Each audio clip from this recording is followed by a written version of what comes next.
Hi friends, welcome back to my channel. ഇന്ന് നമ്മൾ വളരെ ഈസി ആയിട്ട് നമ്മുടെ വീട്ടിലുള്ള വളരെ കുറച്ച് ഇൻഗ്രീഡിയൻസ് വെച്ചിട്ട് ഉണ്ടാക്കാൻ പറ്റുന്ന നല്ലൊരു പുഡിങ്ങുമായിട്ടാണ് ഇന്ന് വന്നിട്ടുള്ളത്.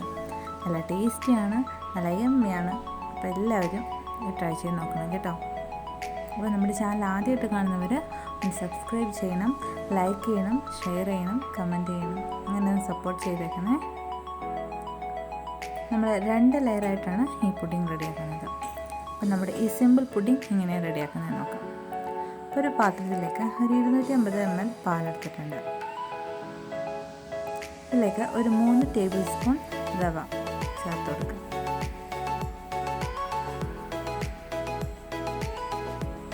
ഇനി അതേ സ്പൂണിൽ തന്നെ 2.5 ടേബിൾ സ്പൂൺ പഞ്ചസാര, ഒരു നുള്ള ഉപ്പ്, ഇത്രയും ചേർത്ത് നന്നായിട്ട് ഒന്ന് മിക്സ് ചെയ്തെടുക്കുക. ഇനി നമ്മളൊരു പാത്രത്തിലേക്ക് 2 ടേബിൾ സ്പൂൺ പാൽ എടുത്തിട്ടുണ്ട്. അതിലേക്ക് നമ്മുടെ റോസ് പെറ്റൽസ്, നമ്മുടെ വീട്ടിലുണ്ടാകുന്ന റോസാപ്പൂവിൻ്റെ ഇതളുകൾ, അതും കൂടെ ചേർത്ത് കൊടുക്കുക. ചെറു ചൂടുള്ള പാലാണ്, അപ്പോൾ അതിലേക്ക് നമ്മുടെ റോസിൻ്റെ ആ സ്മെല്ലൊക്കെ ഇറങ്ങും. ഇനി നമുക്ക് നേരത്തെ റെഡിയാക്കി വെച്ച മിക്സ് ഒന്ന് കുറുക്കിയെടുക്കണം. അതിന് വേണ്ടിയിട്ട് തീ കത്തിച്ചിട്ട് നന്നായിട്ട് മിക്സ് ചെയ്തെടുക്കുന്നുണ്ട്. കൈ വിടാണ്ട് ഇളക്കിയെടുക്കണം കേട്ടോ, അല്ലെങ്കിൽ കട്ട കിട്ടും. ഇപ്പോൾ ഇത് നല്ലൊരു ടെക്സ്ചർ ആയിട്ടുണ്ട്. നമുക്ക് തീ ഓഫ് ചെയ്യാം. ഇനി ഇതിൽ നിന്ന് നമുക്ക് ഒരു പകുതി പോർഷൻ മറ്റൊരു പാത്രത്തിലേക്ക് മാറ്റണം. നമ്മുടെ സെക്കൻഡ് ലെയറിനുള്ള പോർഷനാണിത്.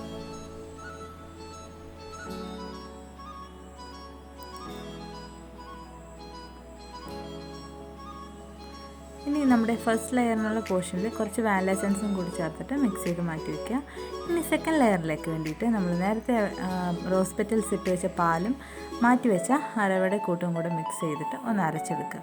ആ സമയം കൊണ്ട് നമ്മുടെ പുഡിങ്ങിനുള്ളത് ഒന്ന് സെറ്റ് ചെയ്തെടുക്കാം. ഇത് കോക്കനട്ടാണ്, ഡെസിക്കേറ്റഡ് കോക്കനട്ട് ആണെങ്കിൽ അത് ചേർക്കാം. ഇത് ഞാൻ തേങ്ങ ചെറുതായിട്ടൊന്ന് ഡ്രൈ റോസ്റ്റ് ചെയ്തെടുത്തിട്ടുണ്ട്.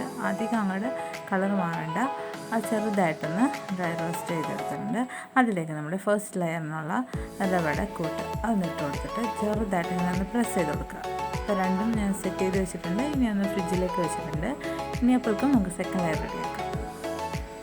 അപ്പോൾ നമ്മൾ നേരത്തെ അരച്ചെടുത്ത ആ സെക്കൻഡ് ലെയർ അതും ഒന്ന് കുറച്ചുകൂടെ ഒന്ന് തിക്കാക്കി എടുക്കണം. നമുക്ക് കുറച്ച് വേണം കളർ ചേർക്കട്ടോ. ഞാൻ ഒരു ഓറഞ്ച് റെഡ് കളർ ചേർക്കുന്നുണ്ട്. അപ്പോൾ നമ്മുടെ സെക്കൻഡ് ലെയറും റെഡിയായി. അപ്പോൾ നമ്മൾ ഫ്രിഡ്ജിൽ നിന്ന് നേരത്തെ സെറ്റ് ചെയ്യാൻ വെച്ചത് എടുത്തിട്ട് അതിലേക്ക് സെക്കൻഡ് ലെയറും കൂടെ ഇട്ട് കൊടുക്കുകയാണ്.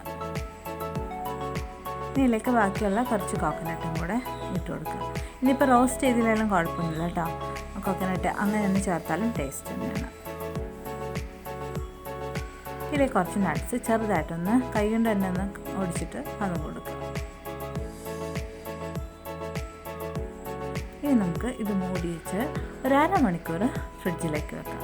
ഫ്രീസറിൽ വെക്കണമെന്നില്ല കേട്ടോ, ഫ്രിഡ്ജിൽ വെച്ചാൽ മതി. ഇനി അതോ ഫ്രീസറിലാണെങ്കിൽ ഒരു 10 മിനിറ്റ് വെച്ചാലും മതി.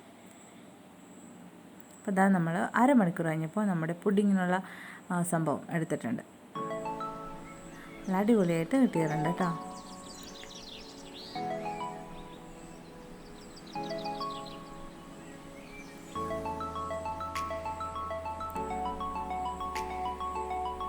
ഇനി ചെറുതായിട്ടൊന്ന് ഗാർണിഷ് ചെയ്യാൻ വേണ്ടിയിട്ട് കുറച്ച് ക്രീമാണ്, വിപ്പിംഗ് ക്രീം ഒന്ന് ചെറുതായിട്ടൊന്ന് ഓവറായിട്ടൊന്ന് നമ്മൾ ബീറ്റ് ചെയ്തെടുക്കണ്ട, ചെറുതായിട്ടൊന്ന് മിക്സിയിലിട്ടൊന്ന് കറക്കി അത് നിർത്താറുണ്ട്. അതൊന്നും നിർബന്ധമില്ല കേട്ടോ. അതൊന്ന് ഗാർണിഷ് ചെയ്യാനും നിങ്ങളെ കാണിക്കുമ്പോൾ ഒരു ഭംഗിയൊക്കെ ഉണ്ടാവണ്ടേ, അതിന് വേണ്ടിയിട്ട് ചെയ്തതാണ്.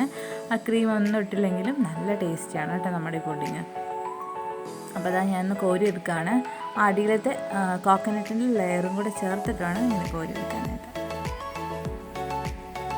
നല്ല ടേസ്റ്റാണ് കേട്ടോ. നാവിലിട്ടാൽ അലിയുന്ന അത്രയും ടേസ്റ്റാണ് നമ്മുടെ ഈ പുഡിങ്ങിന്. വളരെ സിമ്പിളല്ലേ. നമ്മുടെ വീട്ടിലുള്ള വളരെ കുറച്ച് ഇൻഗ്രീഡിയൻസ് വെച്ചിട്ടാണ് നമ്മൾ ഈ പുഡിങ് ഉണ്ടാക്കിയിട്ടുള്ളത്. 10 മിനിറ്റ് മതി. നമ്മുടെ മൊത്തത്തിൽ 10 മിനിറ്റ് വേണ്ട ശരിക്കും പറഞ്ഞാൽ ഇതിൻ്റെ പ്രിപ്പറേഷൻ ടൈം എന്ന് പറയുന്നത്.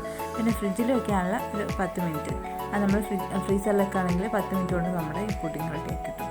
ഇനി ഫ്രിഡ്ജിലാണെങ്കിൽ ഒരു അരമണിക്കൂർ വെച്ചേക്കാം. അപ്പോൾ നമ്മുടെ ഈ ടേസ്റ്റി പുഡിങ് എല്ലാം ട്രൈ ചെയ്ത് നോക്കുക. വീണ്ടും കാണാം. ടാറ്റാ.